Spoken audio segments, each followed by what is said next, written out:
Hello everyone, welcome to Inside Winston Cup Racing. I'm in Statesville, North Carolina at the brand new headquarters of Larry Hedrick Motorsports. This is one of the finest facilities that we've had the opportunity to visit. This is where they keep the Meineke discount muffler Chevrolets, which are driven by rookie driver Joe Nemechek in the NASCAR Winston Cup Series. And Joe is part of our program today. The team is working on a brand new car that they'll take to Talladega, Alabama next week. We have a lot for you in this half hour of Inside Winston Cup Racing. Here's what's coming up. Coming up, our first Inside Winston Cup Racing flashback, a look back at some moments from the past. Today, Terry Labonte in Victory Lane at Talladega. Joe Nemechek already has a Busch Series championship to his credit. Now he's aiming for Rookie of the Year in the Winston Cup Series. We'll have a profile. And we'll talk with Robert Presley. Next year, he'll be a rookie in Winston Cup, but right now he wants a Busch Series title. Today's show is brought to you by Cold Filtered Miller Genuine Draft. Get out of the old, get into the cold. By Ford and your Ford dealer. Have you driven a Ford lately? By Super 8 Motels with over 1,000 locations nationwide. Life's great at Super 8. And by Texaco Haviland Formula 3 Motor Oil. Add more life to your car. This week we're introducing a new feature, the Inside Winston Cup Racing Flashback. It's a look back at a feature or an event we thought you might want to see again. And this week we're looking at the 1989 Die Hard 500. Yes, it was the last race that Terry Labonte won before he won at North Wilkesboro, North Carolina this past weekend.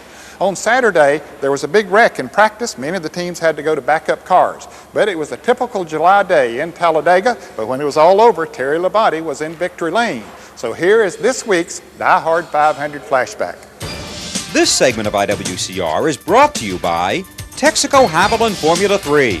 Add more life to your car. A multi-car crash in practice after qualifying involves several drivers. The cars of Bobby Hillin, Brett Bodine, Dale Jarrett, and Larry Pearson all suffered extensive damage. Those four teams were forced to go to a backup car and start at the rear of the field. That put Dale Jarrett 41st on the grid. Mark Martin started up front after collecting his 6th pole of the season and 2nd at Talladega. Mark was still looking for his first Winston Cup win. Rusty Wallace entered the race 2nd in the chase for the 1989 Winston Cup Championship. Darrell Waltrip, the outside pole sitter, predicted before the event that he would be in Victory Lane.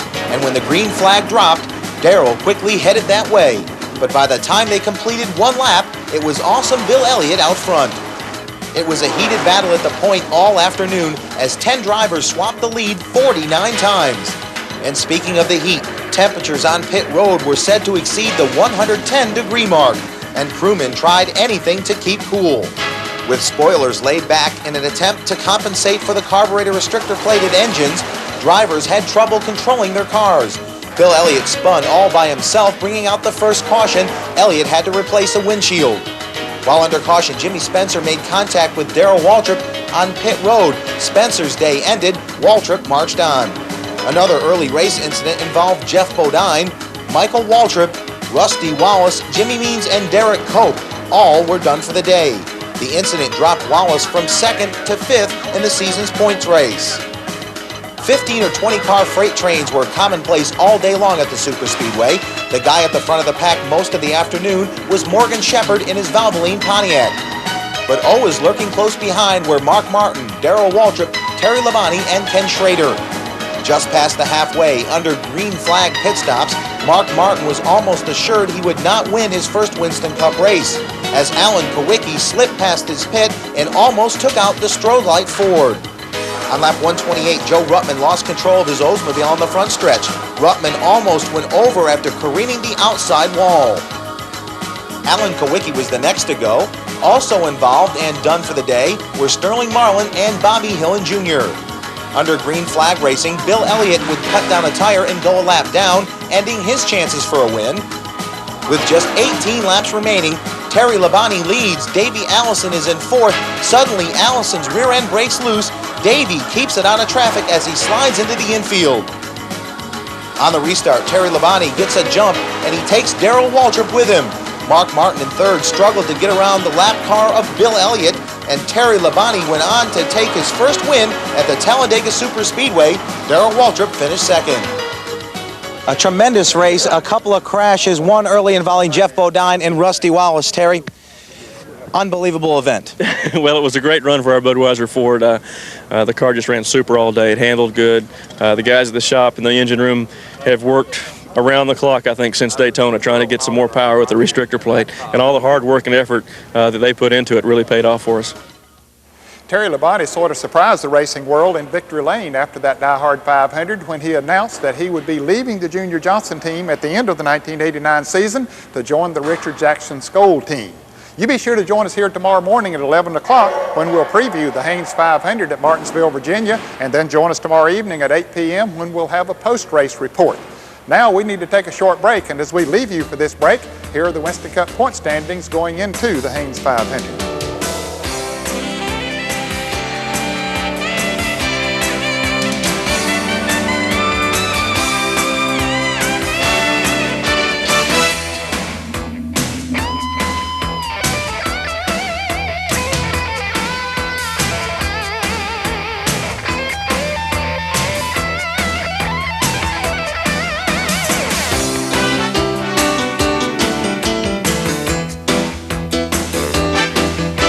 Very serious race when it comes to racing. That's what I do, and that's what I want to do for a living. And I've built my own business as far as my Busch Series stuff. I want to race. I want to win races. You know, one day I want to be the next Winston Cup champion. And if I didn't think I could do it, I wouldn't be here.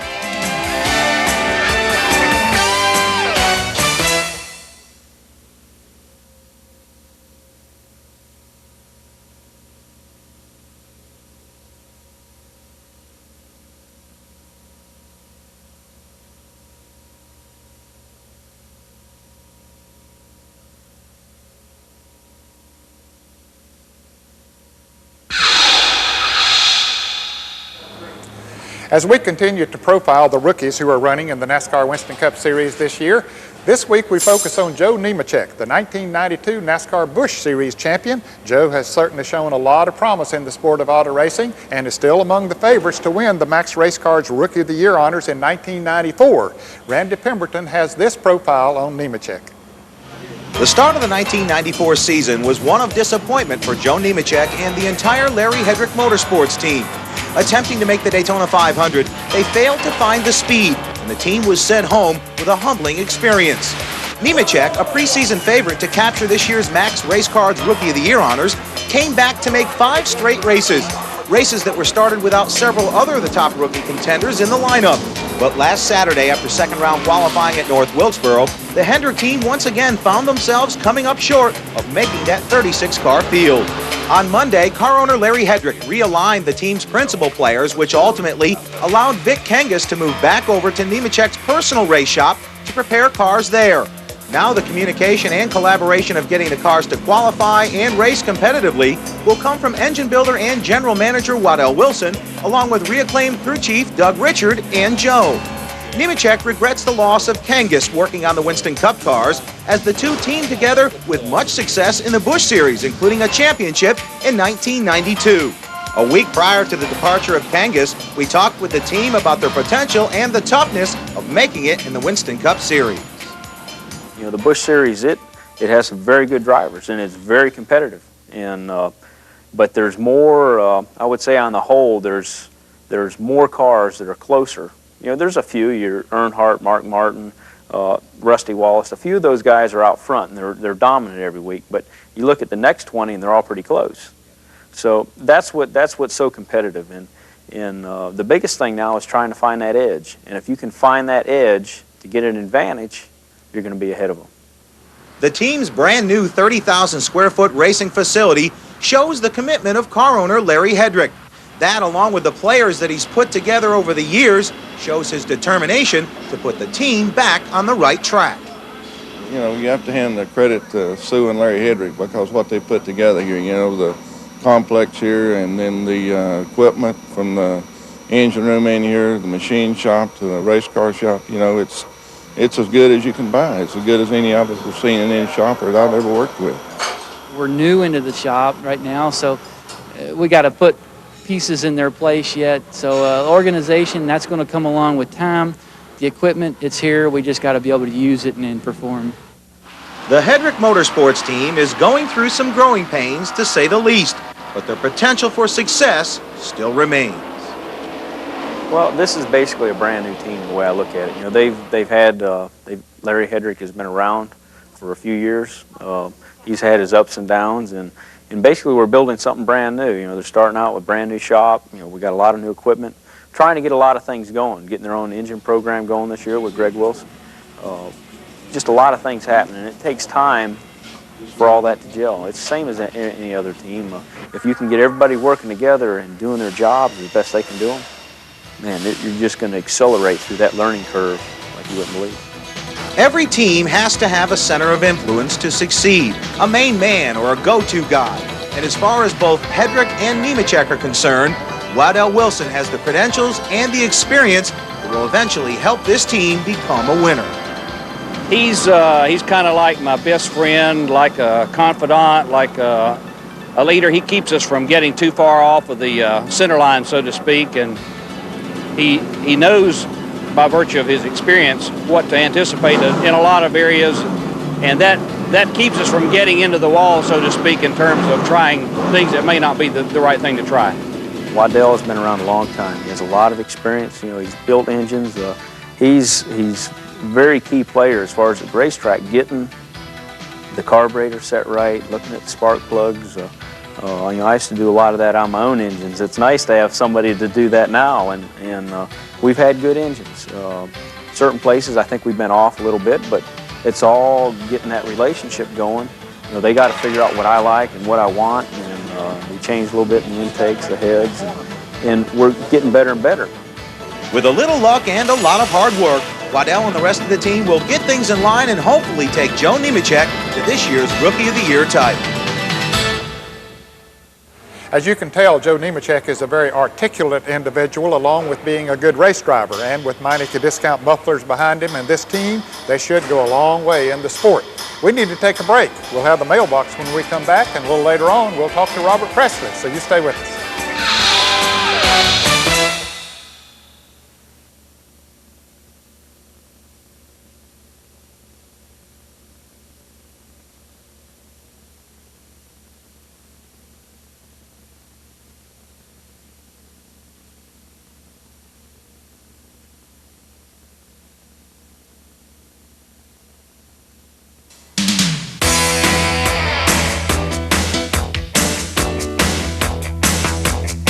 Today's mailbox is brought to you by Miller Genuine Draft. Our question today is from Alice Abell from Beloit, Kansas, who writes, "What is a jig and how is it used by a Winston Cup team?" Well, Alice, for the answer, we'll go to Roland Wolotica, who's the shop foreman here at Larry Hedrick Motorsports.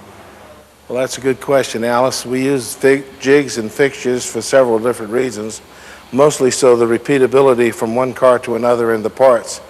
This particular fixture here aligns the pitman arms. This builds them. We align them on here, and then all the steering boxes are interchangeable between each car. We have another fixture here. We build our A-arms off of this. We align them on the car to the caster and the camber that we want in the car. We build a fixture over here on this and then put it on the car. Over here we have a surface plate. We use this to align the chassis, to set up the cars, the wheelbase, caster, camber, all the steering mechanism, and so forth. If you have a question, write us at Box 240-417, Charlotte, North Carolina, 28224. If we use your question, you'll receive this embroidered Miller Genuine Draft jacket and the official directory for the NASCAR Winston Cup Series. To order your trip planning guide at a special introductory price, call 1-800-RACE-345. This is Bill Weber. In a moment, our conversation with Robert Presley. But right now, here's a look ahead to our next show. Next Sunday on IWCR, we'll have pre- and post-race reports from Talladega, where Ernie Irvan is the defending champ for the Winston Select 500. We'll continue our rookie profiles. Loy Allen sat on the pole in Daytona, but has been sitting out more than he would like on Sundays. We'll talk with him. And we'll begin a special three-part series focusing on the best drivers in Winston Cup racing. Next week, we'll focus on Winston Cup champions from the 80s and the 90s on what the title means to them. The official conversion van of Inside Winston Cup Racing is Gladiator from Glavel, America's #1 luxury van. Glavel, the way we put it together, sets us apart.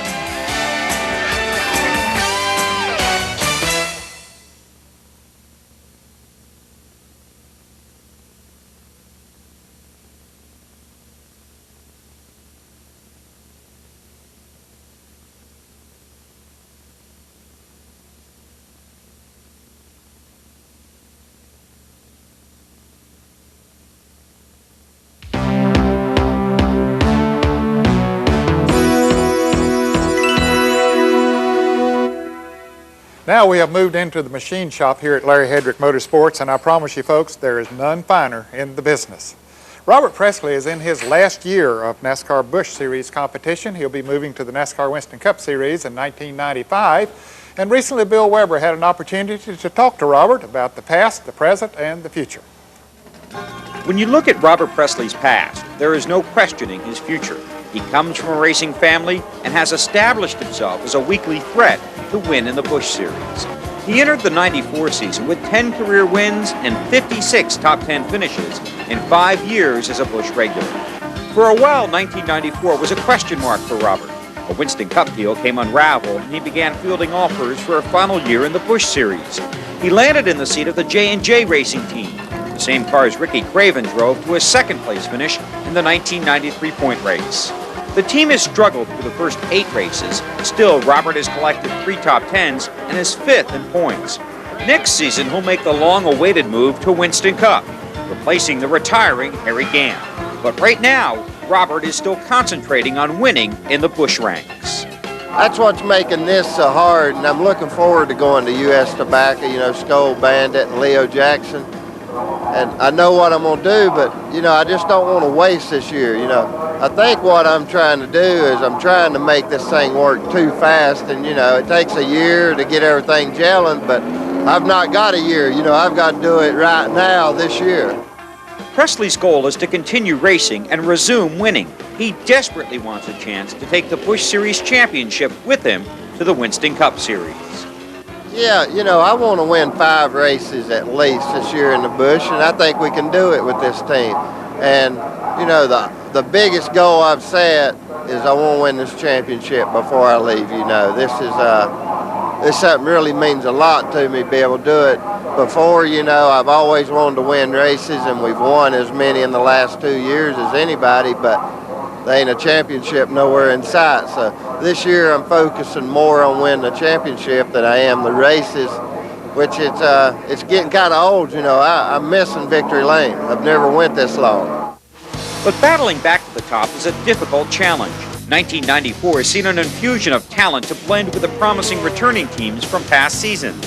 67 different drivers have run at least one event through the first 8 races. Only 15 drivers have made every starting field this season. We're going to 2 races. We're running 60 races now, trying to get in the race and then, winning the race or finishing when we're there. And I think that's something nobody's really looked at. We lost Nemechek and the Burton brothers, but we gained Wallace and 15 more people, it seemed like, 50 cars at every race. We're just not used to that. Presley is comfortable in the Busch Series and confident he can make the transition to Winston Cup. At times, his aggressive style has been called into question, but Robert believes he is ready to make his move next year. I just didn't have the confidence I needed, a couple years ago when people started wanting me to make it, they was trying to make my mind up for me, but it's the best move I've made, I think, in my career, is staying in the Busch Grand National and winning some races, There's one thing, winning 2 in a row at Darlington, 2 in a row at Dover, that's something that's going to be hard for anybody to do the way the competition is anymore. If you can win 1 race a year, you're doing good. While Robert concentrates on this season, he's also excited about 1995. He hopes to take the wins and maybe the Busch Championship with him. We already know he brings to the track the talent it takes to be a winner. I'm looking forward to next year. With what Harry's already helped me with and Leo Jackson, You know, it ain't gonna be easy by far, but it's gonna be a little bit easier than it would have been 2 years ago, not knowing anything about what I was stepping into. Well, he's from Asheville, and that's where Leo and Charlie, his brothers, the crew chief, and everybody's from. So I think that's the best thing that could happen to this team. I don't think there's anybody that they could have got that would have suited them any better than Robert.